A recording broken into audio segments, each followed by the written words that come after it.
வணக்கம். கோவையில் 10க்கு 6 தொகுதிகள் கன்ஃபார்ம்.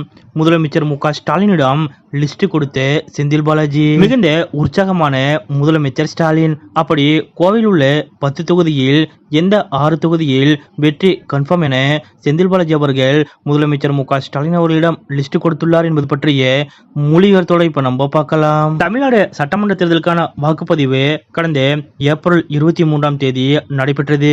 அதில் வரலாறு காணாத அளவு வாக்கு சதவீதம் பதிவானது. அதன்படி மே 4ஆம் தேதி, அதாவது நாளை மறுநாள் இந்த வாக்குகள் எண்ணப்பட உள்ளன. இதில் எந்த கட்சி வெற்றி பெற்று ஆட்சி அமைக்கும் என்று மிகுந்த எதிர்பார்ப்பு நிலை வருகிறது. இப்படிப்பட்ட நிலையில் முக்கியமான தகவல் ஒன்று தற்போது கசிந்துள்ளது.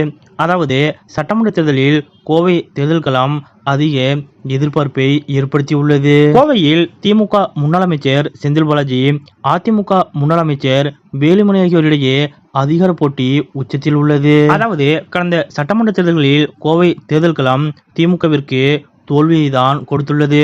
கோவையில் தொடர்ந்து அதிமுக தான் வெற்றி பெற்று வருகிறது. இதனால் இதை சரி செய்வதற்காக திமுக சார்பில் கரூரிலிருந்து செந்தில் பாலாஜியை கோவைக்கு ஸ்பெஷல் அசைன்மெண்ட் கொடுத்து முதலமைச்சர் மு.க.ஸ்டாலின் அவர்கள் அனுப்பினார். அதாவது கரூர் தொகுதியில் களமிறங்குவர் என்று எதிர்பார்க்கப்பட்ட செந்தில் பாலாஜியை கோவை தெற்கு தொகுதியில் திமுக வேட்பாளராக்கினார் முதலமைச்சர் ஸ்டாலின். இதனால் கோவையில் உள்ள மற்ற தொகுதிகளிலும் செந்தில் பாலாஜியின் தாக்கம் அதிகமாக காணப்பட்டது. முக்கியமாக தேர்தலுக்கு முன்பாகவே செந்தில் பாலாஜி அவர்கள் கோவை தெற்கு தொகுதியில் குடியேறினார்.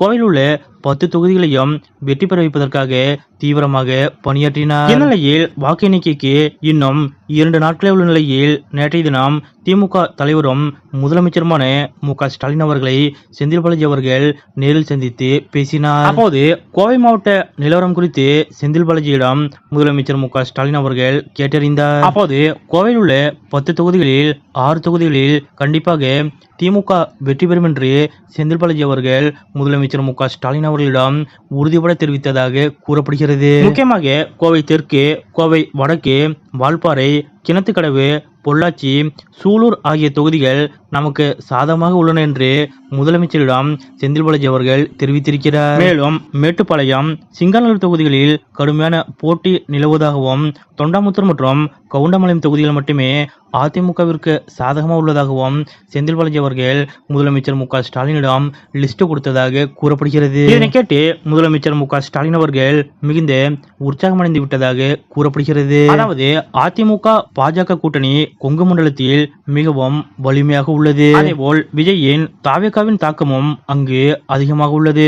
இதையும் மீறி கோவை மாவட்டத்தின் பெரும்பான்மையான தொகுதிகள் திமுகவிற்கு சாதகமாக இருப்பது முதலமைச்சர் மு.க.ஸ்டாலின் அவர்களுக்கு மகிழ்ச்சியை ஏற்படுத்தியுள்ளது. குறிப்பாக கோவை மாவட்டத்தில் 5 அல்லது அதற்கு மேற்பட்ட தொகுதிகளில் திமுகவிற்கு வெற்றி வாய்ப்பு கிடைக்கும் பட்சத்தில் திமுகவில் செந்தில் பாலாஜி அவர்களுக்கான முக்கியத்துவம் மேலும் அதிகரிக்கும். அது மட்டுமல்லாது மிக முக்கியமான துறையின் அமைச்சராக செந்தில் பாலாஜி அவர்கள் நியமிக்கப்பட வாய்ப்பு அதிகம் என்றும் கூறப்படுகிறது. தேர்தலுக்கு பிறகு முதலமைச்சர் மு.க.ஸ்டாலின் அவர்களை சந்தித்த போது கோவை மாவட்டத்தில் எந்தெந்த தொகுதியில் வெற்றி வாய்ப்பு, எந்தெந்த தொகுதியில் இழுபறி என முதலமைச்சர் மு.க.ஸ்டாலின் அவர்களிடம் லிஸ்ட் போட்டு சொன்ன செந்தில் பாலாஜி அவர்களது இந்த செயல் பற்றிய உங்களுடைய கருத்துக்கள் என்ன அப்படிங்கறத மறக்காம கமெண்ட்ல குறிப்பிடுங்க.